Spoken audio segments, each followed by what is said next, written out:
নমস্কাৰ মই টিকেন্দ্ৰ ভাও আপোনালোকে চাই আছে আপোনালোকৰ মৰমৰ ইউটিউব চেনেল চাকৰি সন্ধান। আজিৰ এই ভিডিঅ'টোত কিহৰ ওপৰত আলোচনা কৰিম হয়তো আপোনালোকে ইউটিউবৰ থাম্বনেইলখন দেখিয়ে গম পাইছে। হয়, আজিৰ এই ভিডিঅ'টোত আমি আলোচনা কৰিম হাইট ৱেট চেষ্টৰ বিষয়ে আলোচনা কৰিম। যিহেতু মানে এইবাৰ ডিজিটেল হিচাপত জুখিব নেকি এনেকুৱা ধৰণৰ বহুতৰে এতিয়া প্ৰশ্ন হৈছে, আৰু যিহেতু এইবাৰ SSCত প্ৰথমবাৰৰ বাবে মানে ডিজিটেল হিচাপত ফিজিকেল হ'বলৈ গৈ আছে RFIDৰ জৰিয়তে। ঠিক আছে, তাৰ কাৰণে মানে বহুতৰে প্ৰশ্ন হৈছে যে যোৱাবাৰ মই মানে কাৰেক্ট ধৰি লওক যিখিনি SSC হাইট আৰু চেষ্ট বিচাৰে সেইখিনি আছিলোঁ মানে, তাৰপিছত এইবাৰ ডিজিটেল হিচাপত জুখিলে মোৰ মানে কম ওলাব নেকি, এনেকুৱা ধৰণৰ বহুত ল'ৰা ছোৱালীৰে কমেণ্ট আহি আছে বিশেষকৈ মোৰ তাত। সেইকাৰণে মই ভাবিলোঁ যে আপোনালোকক এইখিনি ডাউট ক্লিয়াৰ কৰি দিম আজিৰ এই ভিডিঅ'টোৰ জৰিয়তে। আৰু যদিহে আপোনালোকে যোৱাবাৰ ফিট হৈছে হাইট চেষ্টত, এইবাৰ যদি আনফিট হয় তেতিয়াহ'লে আপোনালোকে কি কৰিব। এটা উপায় দিম আপোনালোকক, যিহেতু আপোনালোকে ভিডিঅ'টো প্ৰথমৰ পৰা শেষলৈকে চাব লাগিব। আৰু যিখিনি ল'ৰা ছোৱালীয়ে মানে হাইট চেষ্টক লৈ মানে ডাউট কৰি আছে বা মই ফিট হ'ম না নাই, তেওঁলোকে মানে এতিয়া টেনশ্যন ল'বলগীয়া বিষয় নহয়। কাৰণ যোৱা দুবছৰমানৰ পৰা এনেকুৱা ধৰণৰ হৈছে CAPFে মানে ধৰি লওক খুবেই হাইট চেষ্টক লৈ মানে নৰ্মেলকৈ জোখে তেওঁলোকে। যদিহে এইবাৰ মানে ডিজিটেল হিচাপত হয় তেতিয়া হয়তো মানে এইটো মানে এটা অলপ বেলেগ হ'বলগীয়া বিষয় হ'ব। কাৰণ MHৰ ফালৰ পৰা মানে এইটো পাৰ্মিশ্যন আহিছে যে ডিজিটেল হিচাপত মানে জুখিব লাগিব বা ডিজিটেল হিচাপত মানে কেণ্ডিডেটজনক মানে ফিজিকেল টেষ্ট কৰাব লাগিব। কাৰণ বহুত হয়তো মানে এনেকুৱা ধৰণৰ হয় 2 নম্বৰী হয়। সেইকাৰণে মিনিষ্ট্ৰী অফ হোম এফেয়াৰ্ছৰ ফালৰ পৰা মানে এইটো পাৰ্মিশ্যন আহিছে যে নহয় RFIDৰ জৰিয়তে মানে ফিজিকেল পাতিব লাগিব, RFIDৰ জৰিয়তে মানে কি কৰিব লাগিব মানে কেণ্ডিডেটজনক হাইট চেষ্ট জুখিব লাগিব। তাৰ লগত তাতে এটা ডাটা যাব লাগিব না MHৰ তাতে, সেই হিচাপত মানে এইবাৰ ডিজিটেল হিচাপত প্ৰচেছটো হ'ব। ঠিক আছে, মানে এনেকুৱা ধৰণৰ আছিলে যিখিনি পুৰণি কেণ্ডিডেট তেওঁলোকে জানে মানে যদি আমি ল'ৰাজন বা ছোৱালীজনে যদি হাইটত বা চেষ্টত যদি আমি ফেইল কৰোঁ তেতিয়া আমি হাইকোৰ্ট কৰিব পাৰোঁ। মানে যদি আমি পাৰফেক্ট হিচাপত যদি হাইটটো আছে, আমি হাইকোৰ্ট কৰাৰ পিছত কি হয়, হাইকোৰ্টও মানে এবাৰ আমাক হাইটটো জুখিব।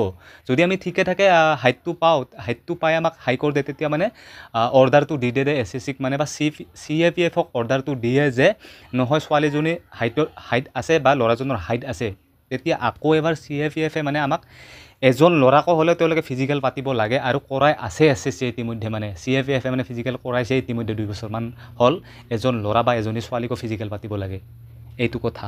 ঠিক আছে, সেইকাৰণে মানে খুবেই তেওঁলোকে ভয় কৰে। আৰু শুনা পাওঁ পাছত কি কৰে এনেকুৱা যিজনে মানে হাইট জুখি থাকে না তেওঁৱে কয় যে জাষ্ট যদি কিবা এটা কম থাকে হাইট বা চেষ্টত তেতিয়া মানে তেওঁলোকে মিলাই দিছিল।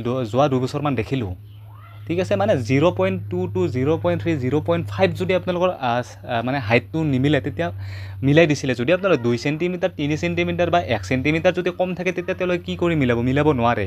কিন্তু এইবাৰ ডিজিটেল হিচাপত যদি হয়, ডিজিটেল হিচাপত যদি জোখে তেতিয়াতো আপোনালোকৰ নিজে নিজে মানে কেপচাৰ কৰি ল'ব না। তেতিয়া আপোনালোকৰ হাইটটো বা চেষ্টটো নিজে নিজে কেপচাৰ কৰাৰ পিছত কম্পিউটাৰত অট'মেটিক মানে ছেট হৈ যাব যে ল'ৰাজন বা ছোৱালীজনী ইমান হাইট আছে।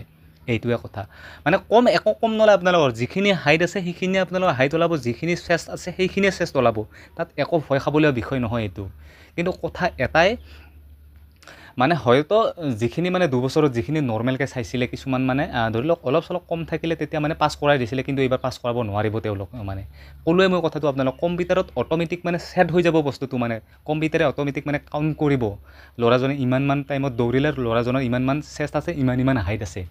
ঠিক আছে, এইটো ক'ত যাব এতিয়া আমাৰ ডাটাবিলাক মিনিষ্ট্ৰী অফ হোম এফেয়াৰ্ছত MHৰ ফালৰ পৰা এইটো পাৰ্মিশ্যন আহিছে আপোনালোকে জানে।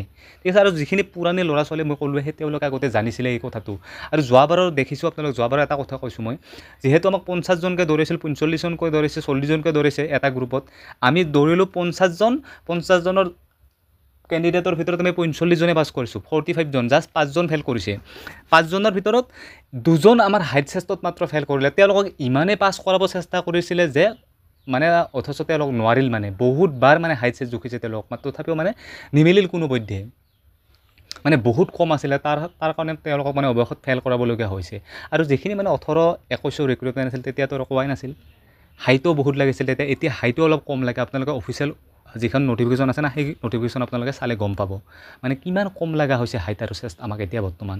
ঠিক আছে, আপোনালোকে এইটো ভাবিব নালাগে যে ডিজিটেল হিচাপত যদি হয় তেতিয়াহ'লে আমাৰ হাইটটো কম ওলাব বা চেষ্টটো কম ওলাব, এইটো নাভাবিব। একো টেনশ্যন ল'বলগীয়া বিষয় নহয়। আৰু এইটো কথা আপোনালোকক শেষত কৈ যাওঁ যে মই, যদি আপোনাৰ হাইটটো যদি প্ৰপাৰ আছে, SSCয়ে বিচৰা হিচাপত যদি আছে আপোনাৰ হাইটটো বা চেষ্টটো, তেতিয়া যদি ইয়াত যদি কমি যায় তেতিয়াহ'লে কি কৰিব, আপোনালোকে বিন্দাছ হাইকোৰ্ট কৰিব পাৰিব। ঠিক আছে, হাইকোৰ্টে এবাৰ জুখি আপোনালোক চাব, তেতিয়া হাইকোৰ্টে অৰ্ডাৰটো দি দিব SSCক বোলে নহয় ল'ৰাজন মানে হাইট আছে প্ৰপাৰ, এনেকুৱা ধৰণৰ কথা।